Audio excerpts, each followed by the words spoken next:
Antes que nada quisiera agradecer pues, al doctor Salamanca por su cordial invitación y por supuesto al comité organizador del magno evento. Bueno, pues ya que contamos con muy poco tiempo para hablar de algo tan complejo como es la epigenética y en particular en lo referente a esta enfermedad multifactorial, pues vamos a dar inicio a esta plática. Sé que me estoy dirigiendo sobre todo a especialistas cirujanos, por lo que el lenguaje y la presentación en general que les voy a ofrecer esta mañana, bueno, pues está lo más digerido posible, de tal forma que nos quede sobre todo el mensaje general. Entonces, ¿no se escucha? Sí, bueno. Todo el mundo ya conoce la definición de obesidad, que consiste básicamente en la acumulación anormal o excesiva de grasa corporal que puede ser perjudicial para la salud. Es muy importante, sabemos que es una pandemia, es uno de los problemas de salud actuales más importantes que nos afectan en todo el mundo, independientemente de la edad, la clase social, el nivel sociocultural. Y bueno, pues toma una mayor relevancia dada la asociación que tiene con otras enfermedades, como por ejemplo el cáncer, del cual nos van a hablar un poco más tarde, la diabetes, las enfermedades cardiovasculares, etc. En México en particular ha cobrado una gran relevancia. Aquí tenemos una gráfica de los resultados arrojados por la Encuesta Nacional de Salud 2012, que es la más reciente, y vemos cómo en la población adulta aproximadamente el 70% entre hombres y mujeres de la población mexicana presentamos ya sea sobrepeso u obesidad. Muchas veces se olvida el sobrepeso porque, bueno, pues por la clasificación del índice de masa corporal que se toma en cuenta para definir la obesidad, queda fuera. Sin embargo, esta condición también implica riesgos para la salud, entonces es muy importante incluirla dentro de este mismo grupo y las patologías asociadas son las mismas.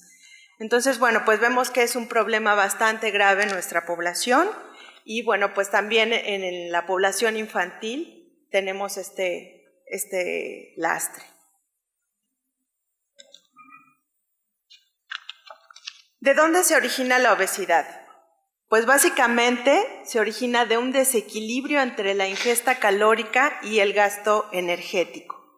La energía entrante, bueno, la podemos ver representada en todos los alimentos que consumimos, en las bebidas, en los alimentos sólidos, mientras que la energía saliente, la mayor parte corresponde al metabolismo basal, pero también es muy importante la termogénesis originada de la ingesta de los alimentos y la actividad física, por supuesto.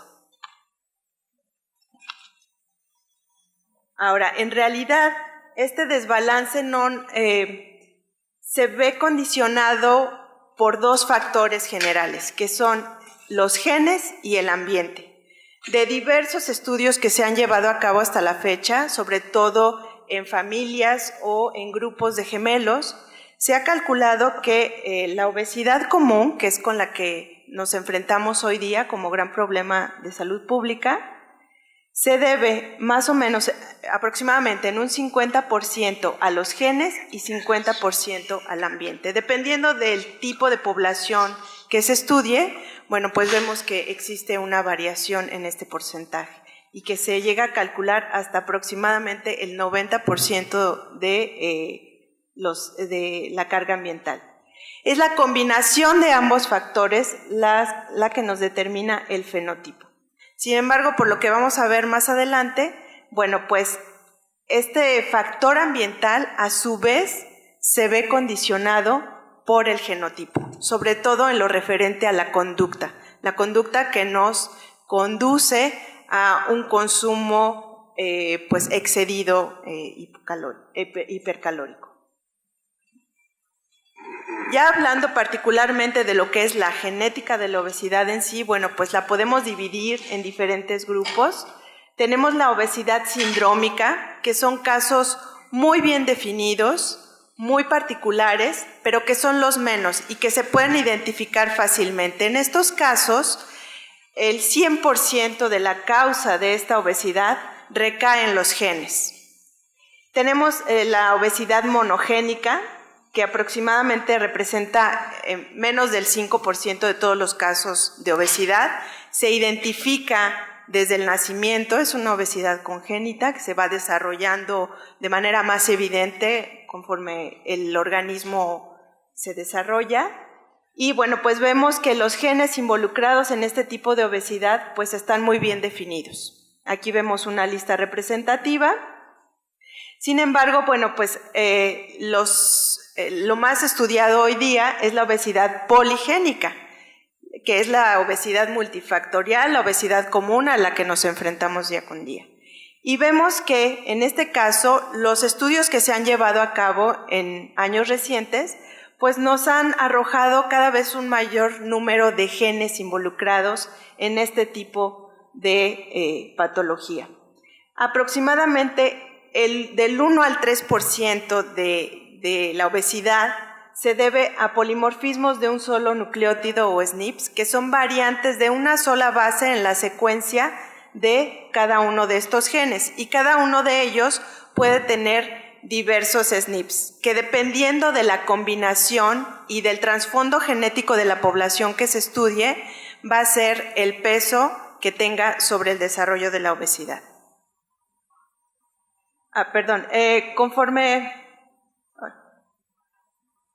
se han ido desarrollando nuevos estudios y se han descubierto nuevos genes asociados a la obesidad, nos damos cuenta repetidamente que la mayoría de ellos son genes, aquí vamos a ver la lista únicamente de la simbología, son genes que participan en la regulación de la ingesta alimentaria. Entonces yo les pido que la vean rápidamente y viendo la siguiente diapositiva, vemos cómo en la regulación de la ingesta, de la conducta alimentaria que se da en hipotálamo, vemos la expresión de muchos de estos genes. De hecho, son los genes que tienen la mayor carga en esta obesidad poligénica y que, bueno, pues reciben la señalización desde el resto del organismo y, bueno, transducen las señales que modifican la conducta de la ingesta alimentaria.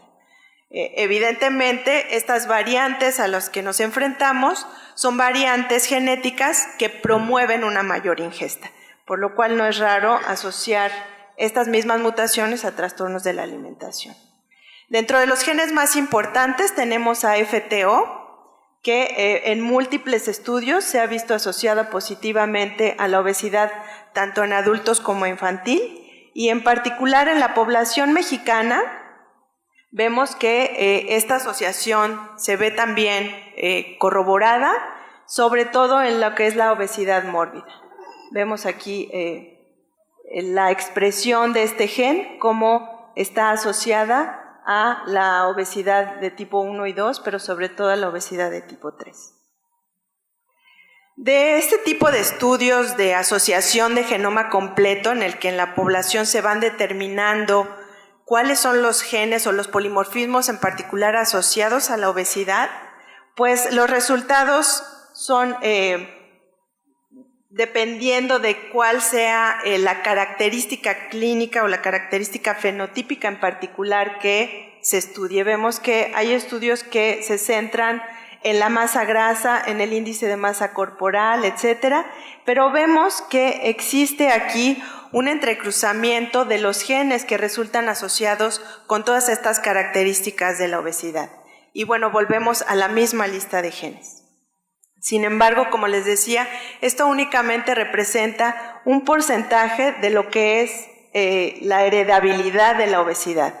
Tenemos aquí la heredabilidad estimada, ya conocida, de aproximadamente el 10%, el 5% de lo que les había hablado de la heredabilidad monogénica, pero tenemos aproximadamente un 35% de heredabilidad faltante. ¿En dónde puede recaer esta heredabilidad?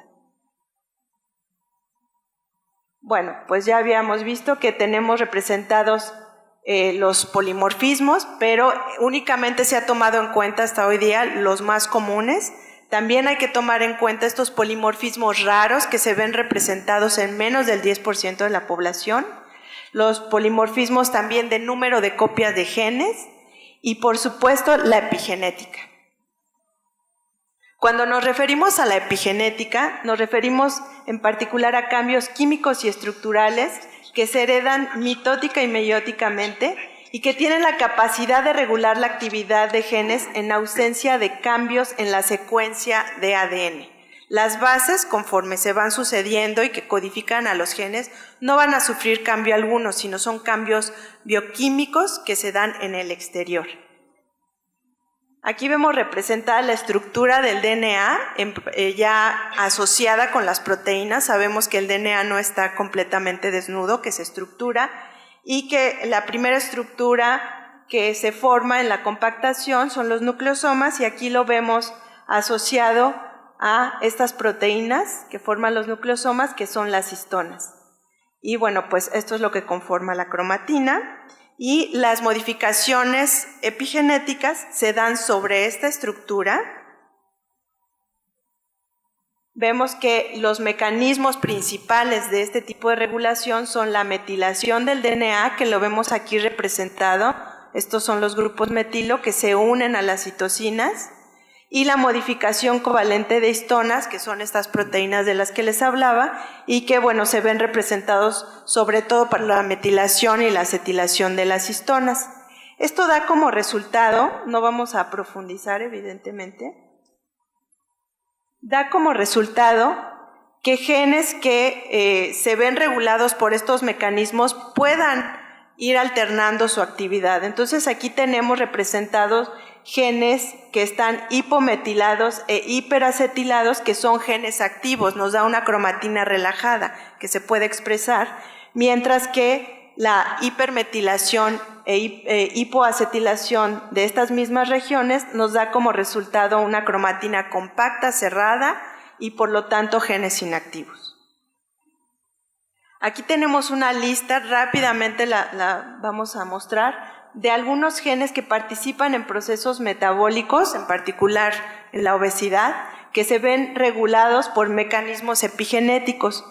Y bueno, pues no sé si tienen en mente las listas anteriores que les he mostrado de genes asociados a la obesidad, y pues resulta que tenemos exactamente la misma lista de genes. Entonces, por un lado estamos viendo que no únicamente los cambios en la secuencia, que son los polimorfismos, están asociados a la obesidad, sino también la regulación epigenética de estos mismos genes, lo cual adiciona un mayor nivel de complejidad. Y bueno, pues también sobre este tipo de modificaciones se han hecho estudios de genoma completo en grandes poblaciones, de donde se van extrayendo estos nuevos genes que están ligados a la obesidad, y bueno, pues vemos también este tipo de variaciones. Dentro de los genes que han resultado ser modificados por este tipo de interacciones, pues tenemos nuevamente al gen FTO entre uno de los más importantes. ¿Se acuerdan? Es el gen que vimos que también está asociado a obesidad en la población mexicana. Este gen, el portar uno de sus variantes o en uno de los alelos o en ambos, implica la ganancia ya sea de 1.5 kilos o 3 kilos extra, dependiendo de si son 1 o 2 alelos, con respecto a quienes no portan estas variantes.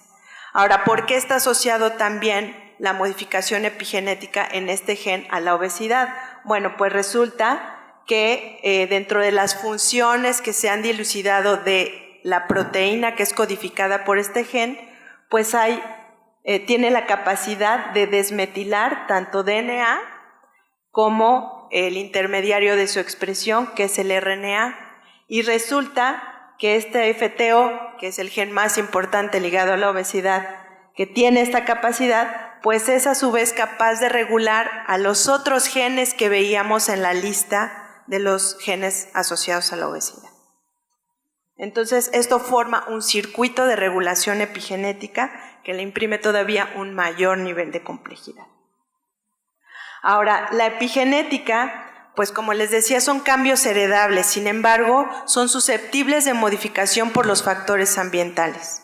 Y dentro de los factores ambientales que nos pueden modificar estos mecanismos que redundan en los fenotipos que ya vimos, en particular en la obesidad, pues tenemos la dieta, el ejercicio, el estrés o el consumo de tabaco, alcohol, drogas, etc. Todos los estímulos ambientales a los que nos vemos sometidos día con día influyen en estos cambios epigenéticos a lo largo de la vida.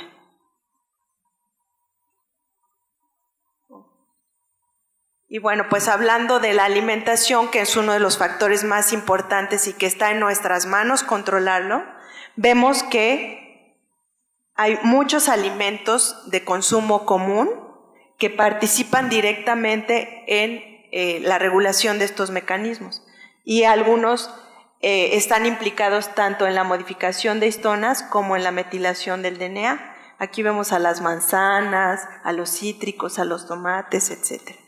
Entonces, bueno, pues es muy importante tomar en cuenta todos estos alimentos que consumimos día con día y cómo estos están asociados a través de estos mecanismos a efectos metabólicos visibles como la modulación del peso corporal, la sensibilidad a insulina, etc. Y bueno, pues como les decía, esta regulación se da a lo largo de toda la vida. Sin embargo, esto hay que tomarlo en cuenta sobre todo en etapas tempranas, en la etapa perinatal e infancia, ya que esto induce cambios epigenéticos estables. Desde la gestación vemos que una restricción proteica, la sobreingesta, los micronutrientes o una restricción global de macronutrientes pueden redundar en estos patrones heredables a la progenie. Y lo vemos ejemplificado sobre todo en los estudios que se han realizado en modelos animales. Vemos como una restricción proteica altera la expresión de genes que están asociados al metabolismo y como la suplementación, en este caso de ácido fólico, cuando hay una restricción proteica, logra revertir estos efectos de manera importante. Y bueno, pues por razones obvias, la mayor parte de estos estudios se realizan en animales. Sin embargo, pues hay estudios en los que se ha logrado asociar este tipo de modificaciones, en particular la metilación de diversos genes en humano, y vemos cómo la restricción proteica en las madres pues modifica la expresión de genes que están asociados al metabolismo. Es por eso que hay que tomar en cuenta todos estos conceptos y todos los factores ambientales que nos pueden llevar a estas modificaciones epigenéticas que redundan en el fenotipo a lo largo de la vida para una intervención temprana, desde antes de la gestación y durante toda la infancia, de tal manera que se disminuya el riesgo del desarrollo de la obesidad. Y bueno, pues en particular en nuestro laboratorio estamos estudiando tanto variantes polimórficas en estos genes que están asociados a la obesidad, como las interacciones o estos circuitos de regulación de los que les hablaba entre ellos, y bueno, pues la identificación de nuevos blancos hipotalámicos de regulación que modifiquen la conducta alimentaria. Y también analizamos en particular modificaciones epigenéticas con otros genes que están asociados al metabolismo de grasas. Bueno, por mi parte es todo, no sé si tengan alguna pregunta. Independientemente de la edad, la clase social, el nivel sociocultural. Y bueno, pues toma una mayor relevancia dada la asociación que tiene con otras enfermedades, como por ejemplo el cáncer, del cual nos van a hablar un poco más tarde, la diabetes, las enfermedades cardiovasculares, etc. En México en particular ha cobrado una gran relevancia.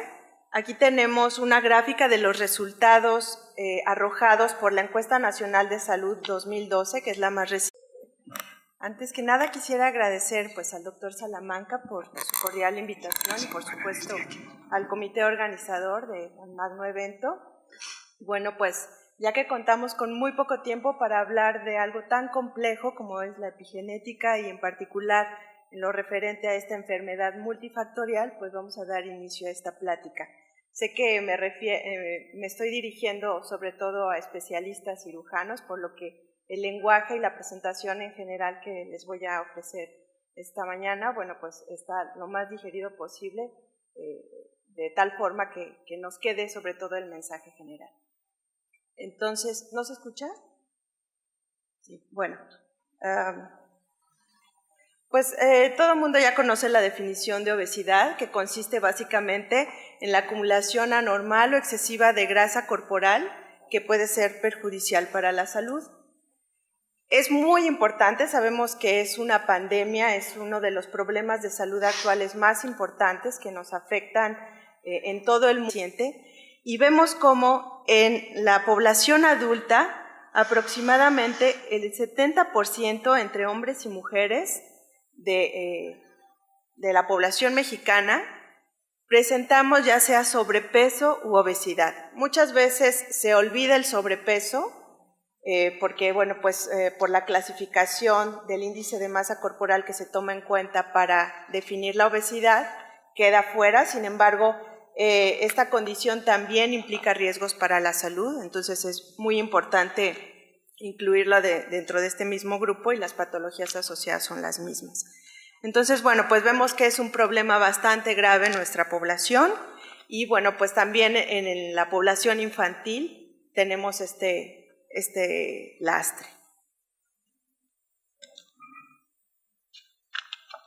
¿De dónde se origina la obesidad? Pues básicamente se origina de un desequilibrio entre la ingesta calórica y el gasto energético. La energía entrante, bueno,